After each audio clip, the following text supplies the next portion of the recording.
We all watch the news, and we see horrible things on the news.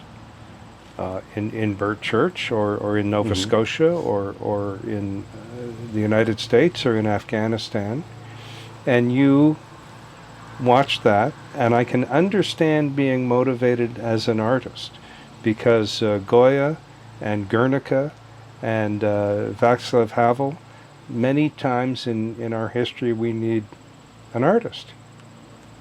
But as a man and a citizen of what is now New Brunswick in Canada, you could have chosen to look at the dispute from the point of view of the Irish and the settlers, because that's part of you, or the Acadien, chaque Bréon, l'autre francophone, Hmm. but you chose to pursue the indigenous angle. Tell me about those two things, the motivation as an artist and the side you chose.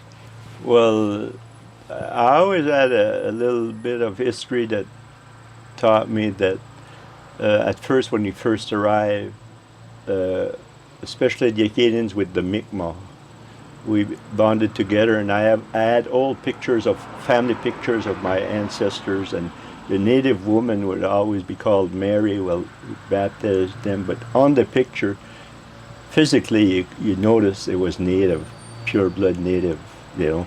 So even through my grandmother's side, on the Acadian side, the Roy, well, right there, like just before her, there's native right there. So I never used the principle that I have Indian blood, but I must have a native root. I didn't want to really go into history to find a cause because of my DNA, but uh, I love hunting in the sense I see geese go by, so oh, and here I go. Or one day I was calling moose on the back step, and my son was in the bedroom. He said, "There's a moose around the house," and he started running around. So there's something in me. It sparks up, like when fall arrives and stuff like that. And when I meet them, you see, you don't solve conflicts with conflicts. You, if you're aggressed, it won't be solved by doing the same thing. Uh, I don't have all the credit for that. My dad was an exceptional man.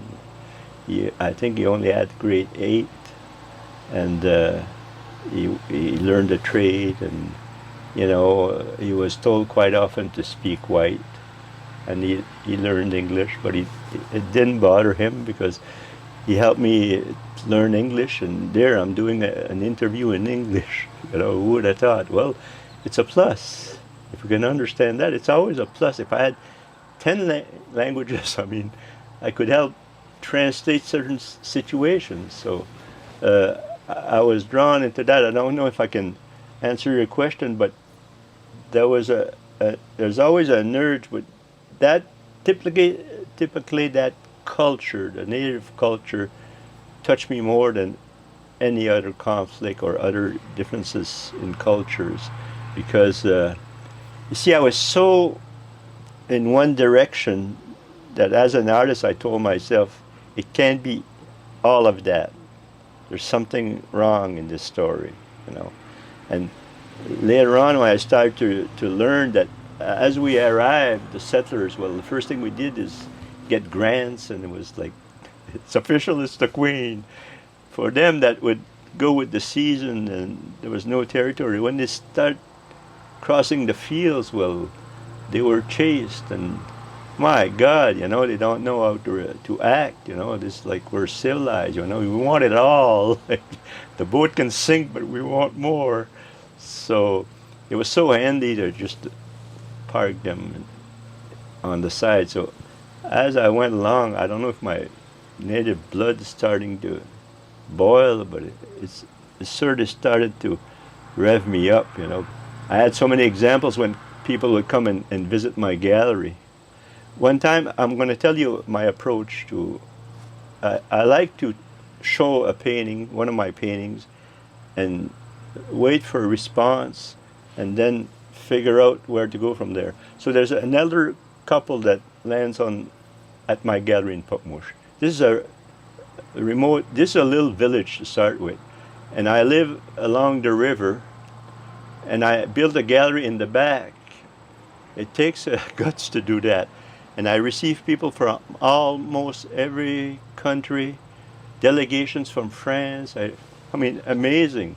So this older couple, probably my age, my age now, they come over and they had read in the provincial tourist guide that there was a Donald McGraw that made portraits of native chiefs, and so they're interested. And so he said, "Where could we find Donald McGraw?" He said, "I saw a gallery at the road." He said, "Well, it is I." Well, we heard you made a collection of native chiefs. Well, come on in, be my guest. So in my mind, it's always like I'll show them one or two, and I'll judge on the interest, and then, okay, it was nice seeing you. But the more I explain the paintings, the symbols in it, and who he is really, and all about his family, they want more and more and more. Finally, when it's finished, after an hour, we're going up the stairs because my gallery's in the entire basement, and it's nice, very nice. And we go upstairs. I bring them in front in the sunroom for a glass of water or coffee. And as the gentleman is sitting down, he's not quite on his chair yet, I ask him, "What do the English people of New Brunswick think of Indians?" And it's kind of, it wasn't about the weather, let's say.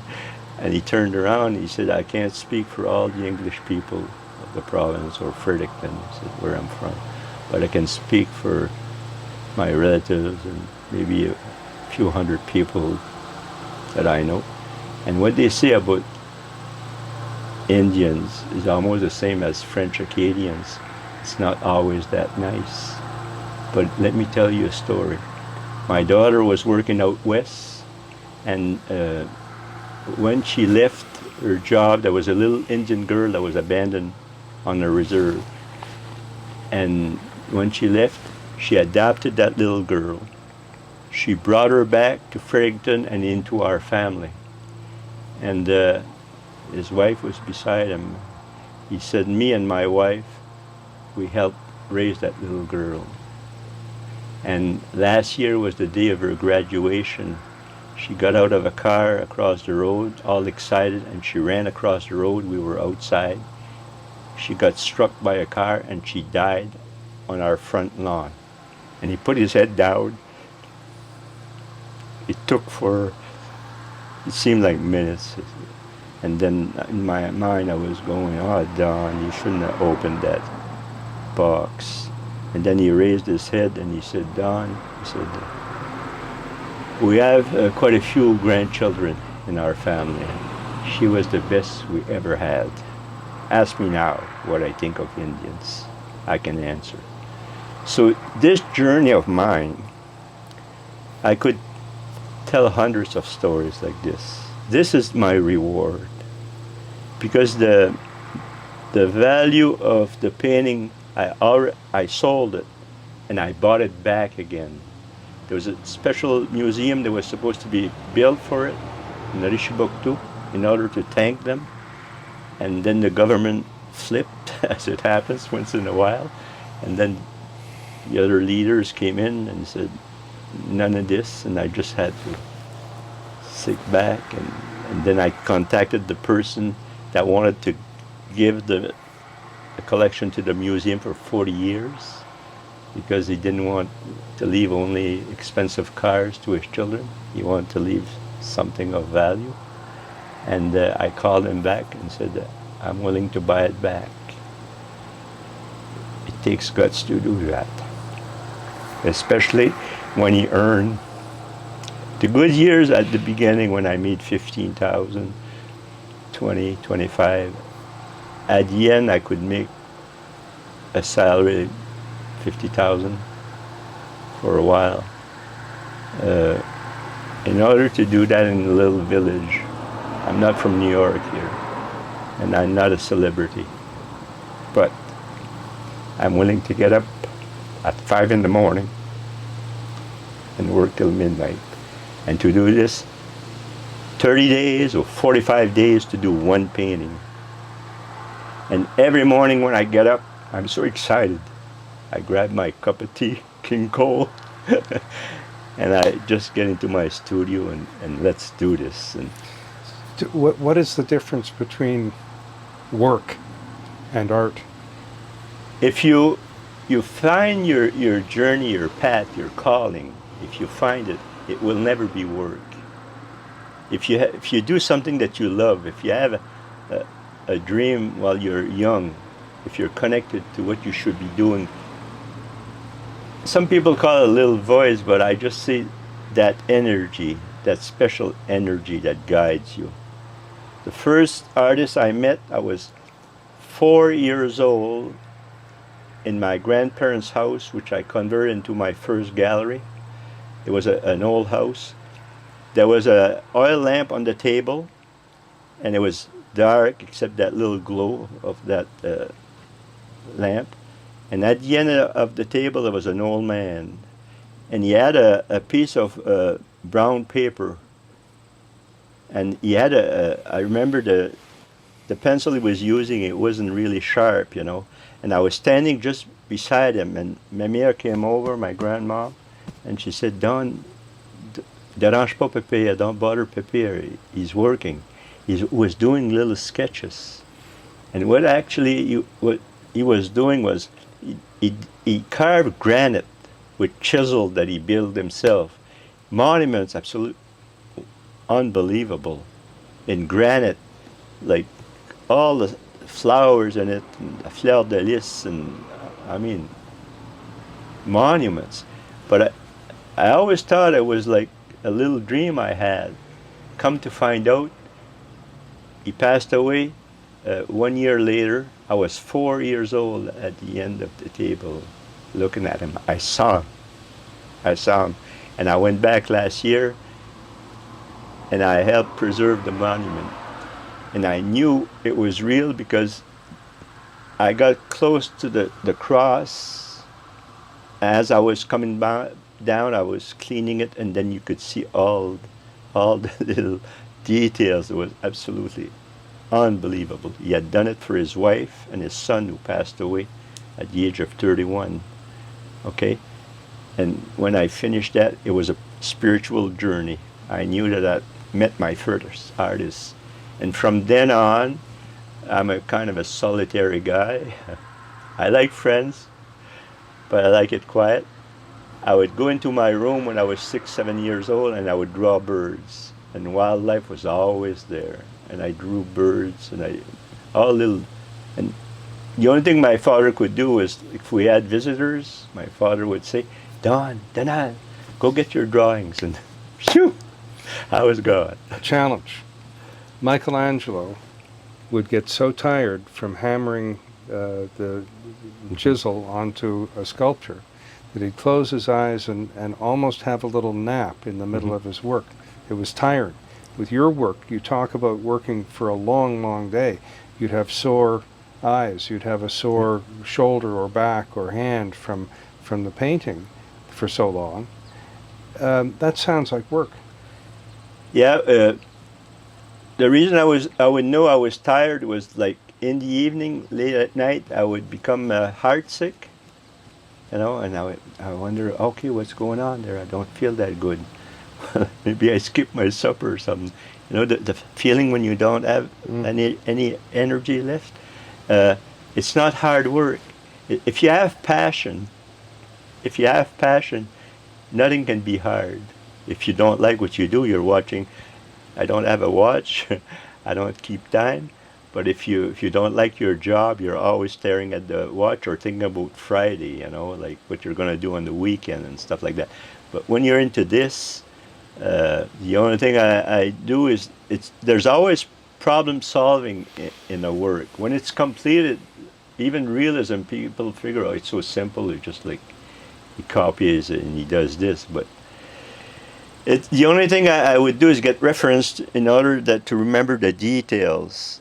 Like I'm staring at you right now, but I know exactly it's all there in the computer. But if I was to do the portrait, I need reference because like I'm not going to look at you to remember the color of your eyes and stuff like that. I'm going to remember the conversation, So I only use that, but The rest of the painting is all like solving problems, how the composition is going to go.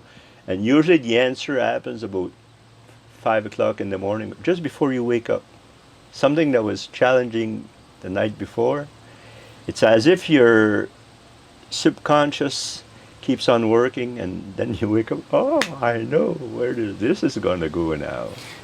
Describe that challenge, because a portrait is usually a square frame, and a person's torso or head or entire body is in it. So how is that a problem? In order to succeed, you have to capture the inside of the individual. You can have a nice picture of a person, but I seen like nice at Chateau Frontenac, for example. I was in Quebec and I saw like beautiful portrait. The woman is standing beside a window and nice curtains, white curtains, and lovely. But it's like a doll.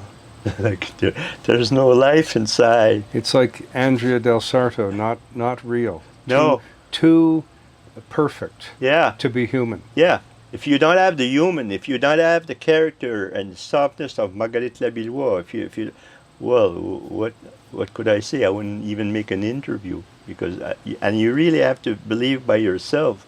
But if you tell the husband of Michael Jean, for example, I apologize for being a realistic artist in this time. Maybe I landed on the planet at the wrong time. And he answered in French. He said, "Ton art est plus vrai que réel." Your art is more about the truth than realism. He understood right away what I was trying to get at. It's not only about Roger Augustine, but when Roger Augustine stood beside the painting, and you're not ashamed, usually the original is standing right there, and you look at the painting and you figure, like I'm an artist, I observe that he's just as real on the painting. How much time do you like to spend with someone? As I'm forming that question, I realize with 13, 14 different chiefs, it could be 5 minutes or 5 hours or 5 days. But in general, what is the process which you use to understand the person in order to paint the person? Probably the process with me started along my journey as a human being. I've been through the grinder a few times. My life has hung by a thread at least 4 or 5 times.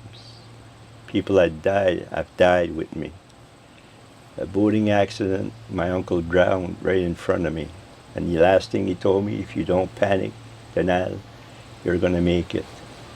This lasted into me for a long time before I could get up. It's as if you go to war, and at night, during the day, it's okay.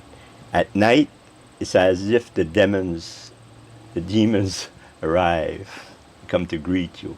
And you get up, and then you figure you're up, and then another one comes in. So by doing this, it has made, I don't know how sensitive I was before, like I was a teenager. But this has brought me to another perception of this journey on Earth, you know.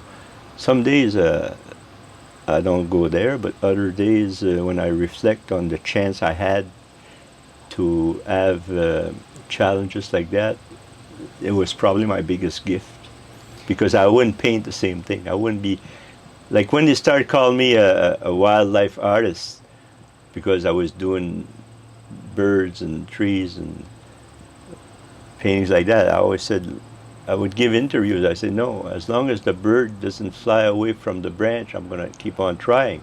And then I would feed the little black-capped chickadees in the winter at my camp, and then I'd look at them and I'd do a painting, and in the spring where the tourists or visitors arrive, well, I'd sell the painting and the birds would feed me. So I never said that I was a wildlife artist, but it's so handy to give you a sticker, but I'm more complicated than that. Is it necessary to have demons to be an artist? Most of the artists do. some are pretty dark. You can tell it by them, by the work itself. You know, some are searching. When you put 15 coats of paint, one on top of the other, and a big description, I got nothing against that. You know, like that's a way to express yourself. But in my mind, it's always like, what coat is the right one? You know, because if you start a foundation, you got to know the dimensions of where you're going. If I started the painting and I changed my mind halfway, and then, well, that would be a challenging process for me, because it's not my world. But I accept the world of art as it is. If I don't fit in, I just let it go by. When I was younger, I got a little ticked off by a lot of stuff that was going on, and when I was, especially if you're refused for an exhibit, and I'm not the type of guy that they want to show me in an art gallery, you know, like, and that's okay. I had built mine. By building mine, I had, like I said, I had a place to hang up my paintings. The only thing I wanted to do, some people went to and studied art, and they hung degrees on the wall. They have masters in art and whatever. That's great. I mean, like, you walk into a presentation with that, I mean, that speaks volume. I don't have that. What can I say? Like, would you like to see one? No, we don't need to see that. Send us a slide. Well, never had time for that. I never had time to fill in forms and stuff to apply for a grant. Worked 4 years to do 12 paintings. Buy the frames, not a cent. I set my traps 20 years ago. I'm a fisherman, let's see, that complains. Set my traps 20 years ago. Haven't been paid yet. And I'm patient. I'm patient. Because I know that when it's good, it's good. You can't take that away from you. What did you learn about the indigenous culture on this journey? I learned that they're patient. They don't react the same way, and the truth will always come out, and it's coming out. We can spin it the way we want, but it always comes out to the fact that we wanted what they had, and we took it because we had better technology. You can have all that power. Some countries have all the best military power on this planet, and they still can't win. They still can't win. And they never will. Because if you have that much power, you don't use it. And the natives are like that. I thought they were violent. Maybe there's odd tribes that were violent. I agree with that. But my God, they invite you in for tea. They're like, Margaret was my grandma. I mean, what can I say? We're all the same. We're all the same. We want to live, be happy. We want our children to have a better education. And most of them really want to work. Like, they're really fed up. I was told by chiefs, like, really fed up of this assistance, you know.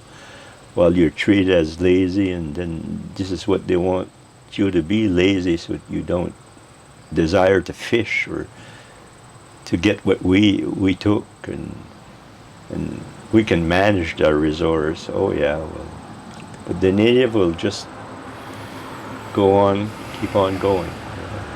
And if we don't settle it right now, a minister can leave Ottawa to go sign a document in Northern Ontario if he wants, and maybe the chief won't be there. Maybe he went hunting. Because for him, if I don't sign it now, maybe the future generation will sign it. So I had to learn that from the start. Don't panic. Don't raise a fuss. Relax. If it's not today, it'll be tomorrow.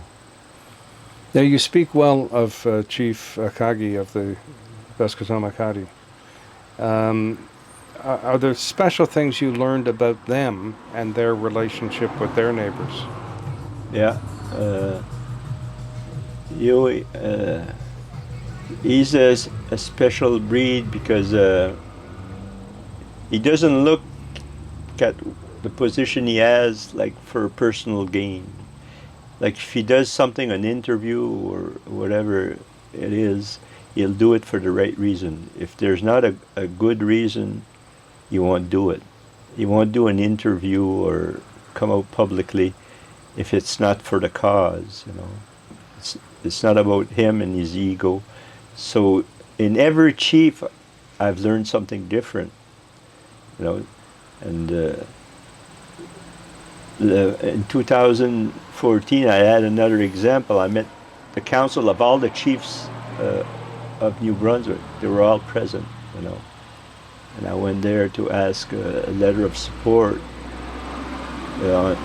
asking them if this collection went such and such a place, like New Brunswick Museum, for example.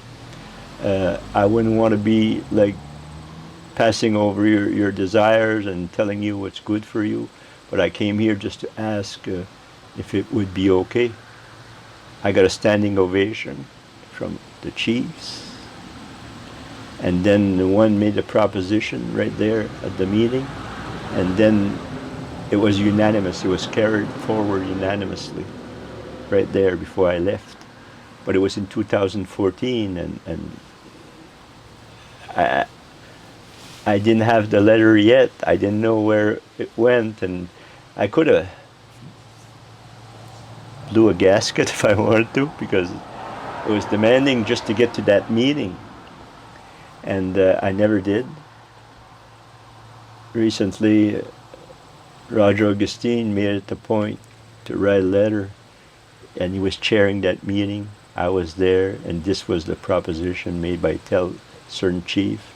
And he said, I confirm that this collection would find a place for future generation at the New Brunswick Museum, and this would be our will. And Donald McGraw is a true friend of ours, and you know, I mean, like it was more than what I could desire. So, for example, this takes passion, and takes a lot of compromise on my part and patience in order to believe that it will be done sometime. You expect that next week the letter's in the mail, you know, as a white man. But when you fall back and you said, okay, like, it will be done, I don't know when, and it just happened. So There's a senior jurist in British Columbia who about a dozen years ago wrote that we have a duty to learn, we meaning the non-Indigenous people. And he quite honestly said, we're not trained historians, we're not anthropologists. Oral, it was transmitted orally. That was. He said we have no basis on which to help incorporate Indigenous law and culture and language into our courts. Duty to learn, very interesting concept. Yeah. You have fulfilled your duty, it seems. What is your advice for other people who are moved to exercise that duty to learn about Indigenous culture? Well, you know, I don't like to give advice, but the first thing you mentioned it was like, if you ignore a subject, do your research, find out. Like, we hear our story, we had our history because we wrote it. But now it's time to learn the story coming from the other side, what was his point of view. So the minute you start reading books and they're writing and they're telling us, you know, and you listen and you truly are sincere, I mean, it will happen. I did it with paintings for somebody else. It could be as a journalist. I'm sure you know more than me about the Native history. I know where I started with this, and I know through my paintings, and I know that I did it my way, but everybody has a different path. It's just there are certain subjects I'm very ignorant. I don't know, so it's better that I don't talk and give my point of view, because I'd have to educate myself. But what happens with me, the reason it was so fulfilling is because uh, it was human, and I was right at the core of the meeting. You know, it wasn't just like a book that you read and you don't know who the person that wrote it. Like the book was in front of me, and he was opening. They were all opening the books of their lives in front of me, and I wouldn't judge. Like some of them had different goals in mind, but it's all the same for the white race. Also, they're into politics. The reason I chose chiefs, someone told me once, yeah, it's politics. Why did you choose the chiefs? Simply because they were elected by their community one point in time. I mean, you guys elected them. So this is the only reason. I didn't go like wandering in communities to find somebody that had a bad story or whatever. I just went, okay, you voted for those guys. And they're well aware that they're into politics, and but I don't, that wasn't my interest anyway. But it's like anything else. See, one day there, it's a Sunday morning, and I'm in Pokmush. Car drives in my driveway. Introduces himself. He said, I'm a native chief from Vancouver. He said, I'm also an artist. He said, before I left this journey to cross Canada for the first time in my life, I asked an elder if I should take the journey across Canada. And he said, he told me, yes, do it. One day, you will know why you did it. He told me this after he had seen the paintings in my gallery. And when we got outside, he said, I know why I crossed Canada. You're an honor for us who call ourselves artists. And this is the best part of my journey here today. So, see, this is the payoff there. It's hard to explain, but those human contacts always bring me back to, see, Don, this is where it's leading to.